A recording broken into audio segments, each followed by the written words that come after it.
Welcome to Bitter Reality Brewing. This is the 10 tips, tricks, recommendations, hacks, whatever you want to call them. And yes, this is from Brew Firm that we brewed a few weeks ago, the Beastly Belge. It's just like a Belgian, I call it amber. It's a great beer. I mean, look at the head retention on there. Really, really good. I've had a few people try it so far and they were like, that's an extract? It's not all grain? I'm like, no. And they're like, it's really good. It's very drinkable.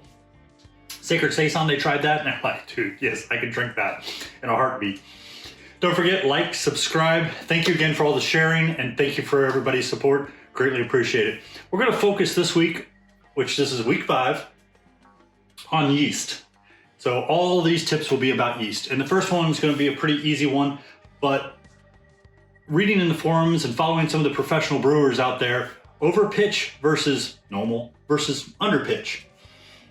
Hands down, they said over pitch before you ever under pitch. Over pitch, over pitch, over pitch. I saw it repeatedly. With under pitching, what you do sometimes in a home brewing atmosphere or environment, you can stress the yeast, which can be good or bad for flavors you may want that you may not be able to get. I have seen a lot on the Hefeweizens where people will stress it to get a little more banana, a little more clove.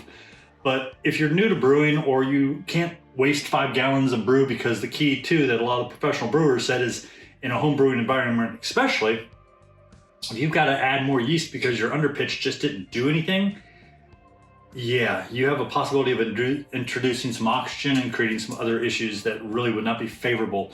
So if you're not sure, always over pitch. If you're not sure how much, if you got a thing and you didn't do a starter, then just put it in there. But it's always safer to over pitch versus under pitching. If you know what you're doing and you got your correct amount of yeast. That's why if you ever see me pitching the yeast, I know about how much, but I always go a little on the heavier side because I'd rather make sure it's kicking off great than not.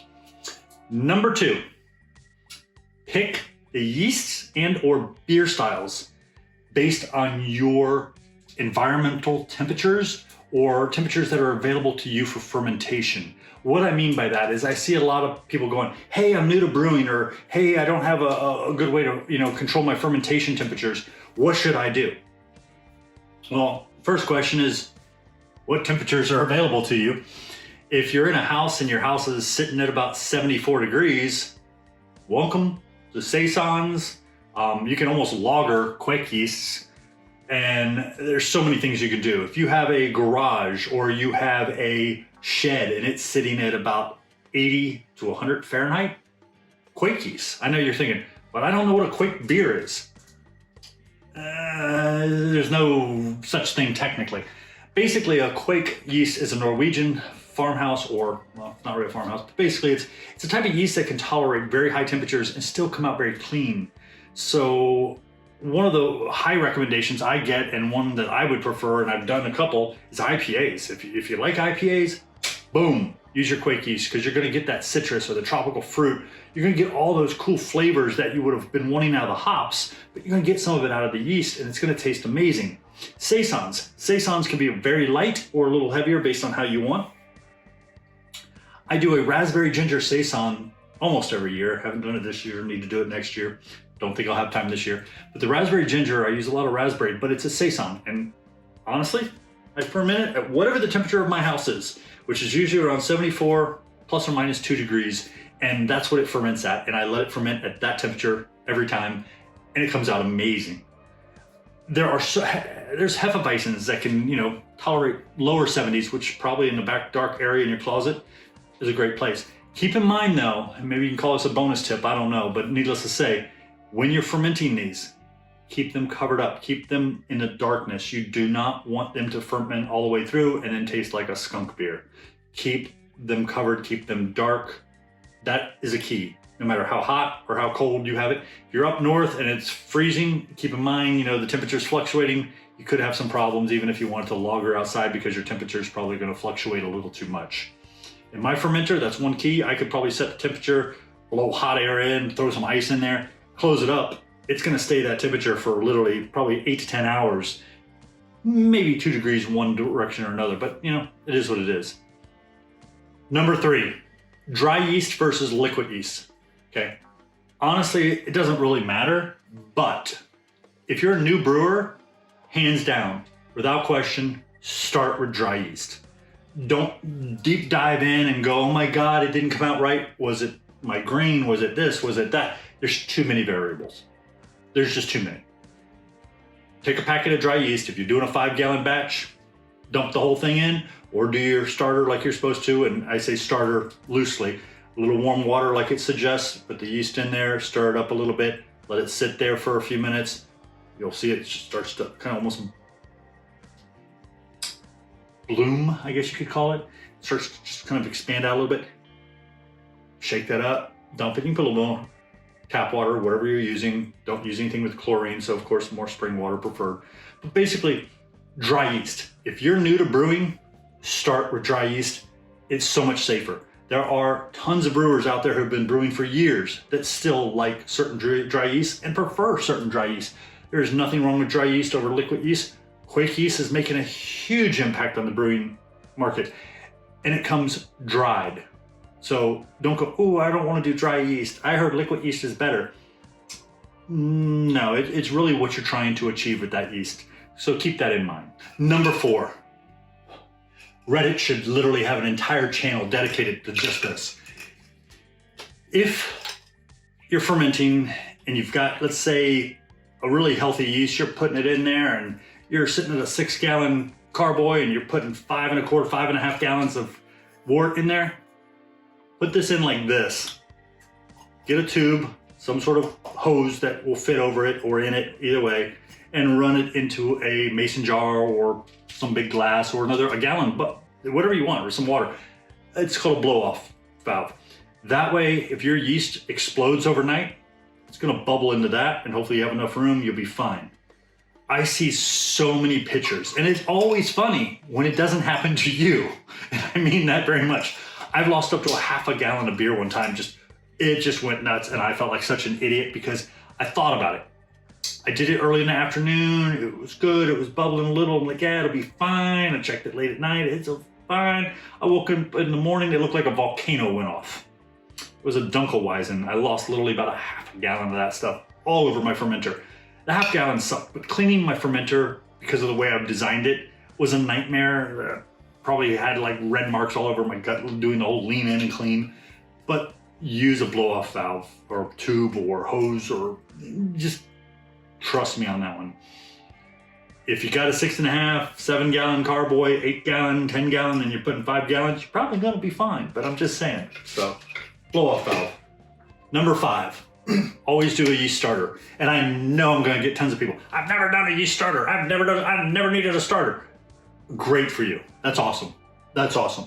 But that one time you don't do a yeast starter and you sprinkled a little bit of that Kveik yeast in there, or you had a little bit of that liquid yeast and you poured it in there, and 2, 3, 4 days later it's just not doing anything, or maybe you think it's done and you go to drink it and you're like, oh my God, this tastes like syrup. This is so sweet.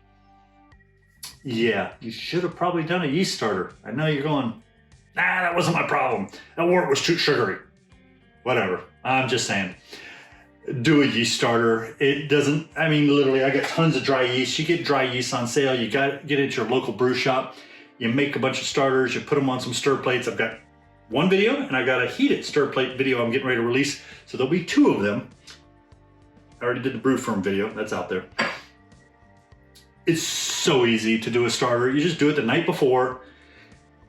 Put a little bit on your stove. Get your wort going. Cool it down.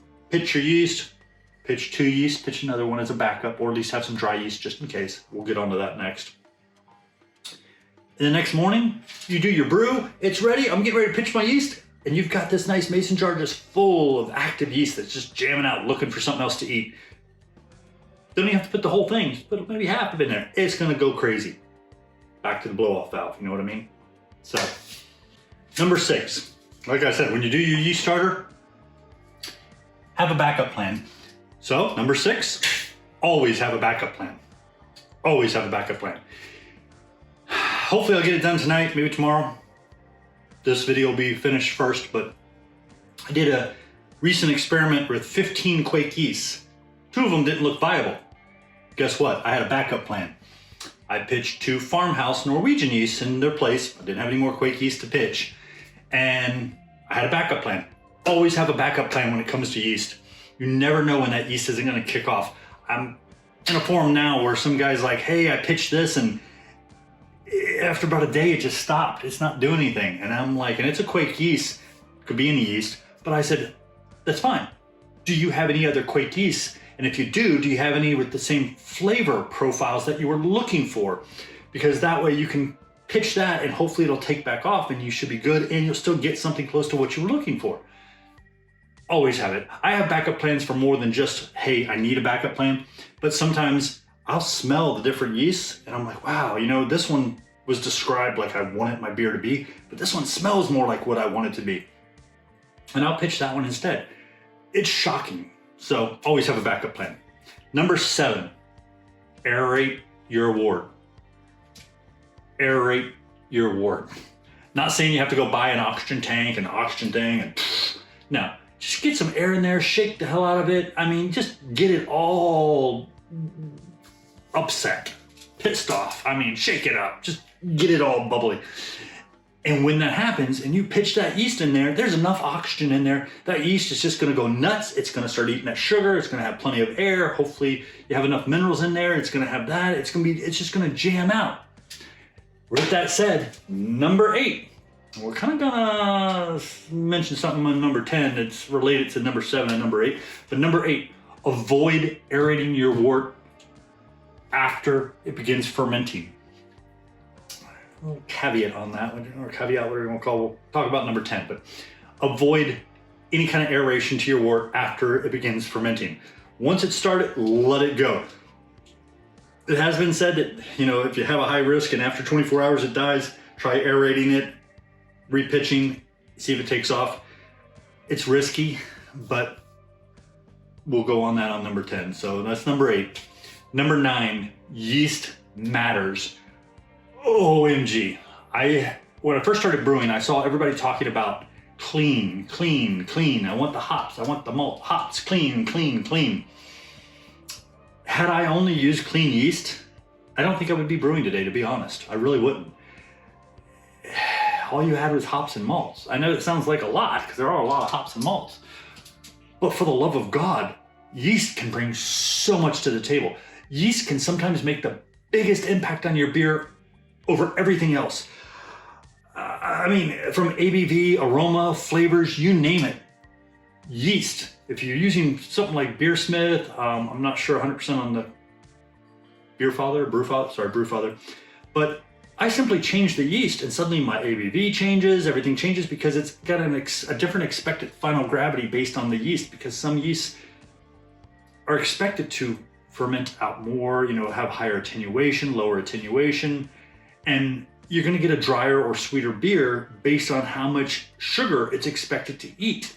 So you need to keep that in mind. Yeast matters. I mean, it's a Belgian beer. It's got this fruitiness to it. It smells that way. It tastes that way. And I know they mentioned herbs, so there's some spices in there, but it's the yeast doing the job there. I mean, I've got the malty, and I get a little hint of sweet from the malts, but the yeast did the job. If you haven't tried a Belgian yeast or a Kveik yeast, you need to try both. And the reason I say that is when I started getting into Belgian beers, at first some of them were a little strong or a little funky, and I was like, I don't really care for that. Some are an acquired taste. But then I started trying like lighter Belgians and got my way from wits all the way up to triples. Still not a big fan on triples, sorry. But you know, a little strong. I have to have a couple before I get there. Belgian beers, and yeah, some give a bubble gum, which I know some people are like, ooh, no one wants bubble gum in their beer. I don't chew gum at all, so kind of gross. But you can get the fruit, you can get the spice, you can get black pepper, peppercorn, citrus, lemon. I mean, there's just so many flavors and aroma from Belgian yeast. And then you have Kveik yeast hitting the market, even though I know Norway's kind of had it as their personal stash for many, many years, decades, maybe over a century. But the key is we're starting to be exposed to those. And they don't have quite as much of the esters or the aromas that I smell when I smell something in a Belgian beer, but they have some of the flavors, or they have a lot of the citrus or the tropical that you get from some of the hops. It's amazing. It's like, hey, I've got a whole nother variable to throw in there. Yeast matters. When you're picking a yeast, and I know it's almost like another tip, when you're building your all grain beer, I read the profile of every yeast, and I know I might read a profile 30, 40 times over the years, but I want to verify it. I get it down to the exact yeast I want, or I get a couple yeast close, and then I'll do my starters and I smell them. I want that aroma, and I want to know, and I want to imagine how my beer's going to finish. And if I'm like, oh my God, that smells great, I want my beer to smell like this, and I want it to taste like whatever that smells like. Yeah, that's what I'm going to pitch, and I guarantee you, when that beer's done, I'm going to like that beer a lot. The Andes or Andes. Sorry, I may have screwed up, but the Raging Bitch from Flying Dog, I've got to brew that again next year. That was just phenomenal between the Belgian yeast and all the hops going on. It was just sensory explosion. It was awesome. Sorry, I'm gonna pause for a beer. Gonna move on to the Sacred Saison here shortly. Number 10. Okay, and everybody's gonna kind of freak out on this a little bit, but kudos to Brewlosophy. Kudos to Brewlosophy. If you're not sure who Brewlosophy is, go check it out. I got this from Brewlosophy, so I don't want to take credit for it, but I can take credit for testing it and doing it, and it works. Okay, ready? Number 10, avoid introducing oxygen to your wort after it has started to ferment, to avoid what they call a wet cardboard flavor, or worse, an infection.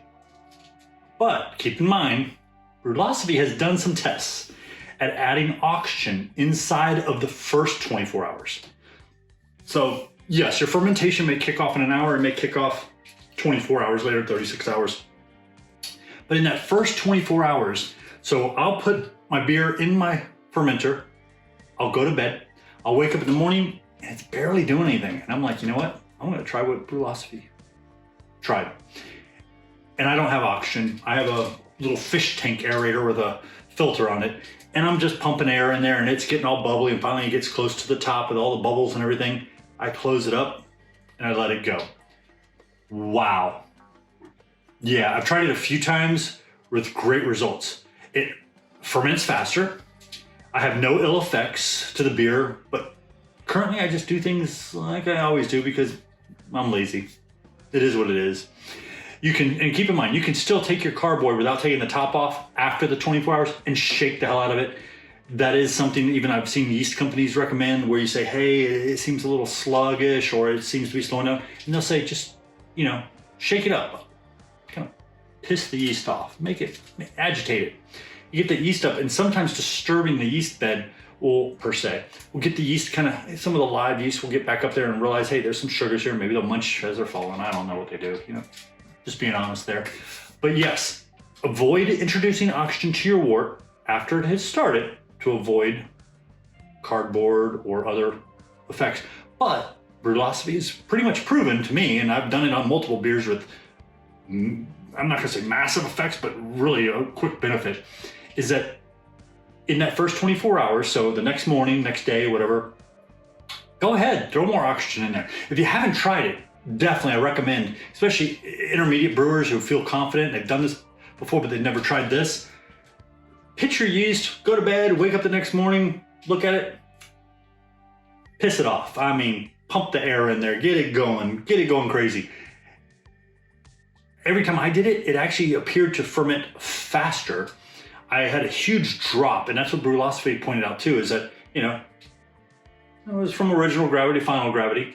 When they did that additional aeration, it was boom. I mean, it literally just blew away those points right away. It was quite impressive. I can't imagine. I mean, what do you do with Kveik Yeasts? You kind of get it going, and maybe 6 hours later, you add more air. And then you'd probably be done in 24 hours. Just joking, but hey. Thanks again for joining us here at Bitter Reality Brewing. Don't forget, like, subscribe, and thanks again for all the sharing. Definitely appreciate it. Yeah. If you've never brewed before, check out Brew Firm.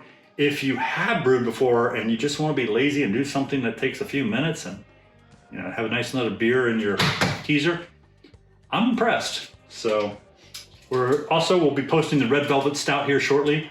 I finished that up. Just gotta produce the video and get that done, get that posted. Yeah, nice beer, very nice beer. A little on the strong side, but still a good beer. Thank you again.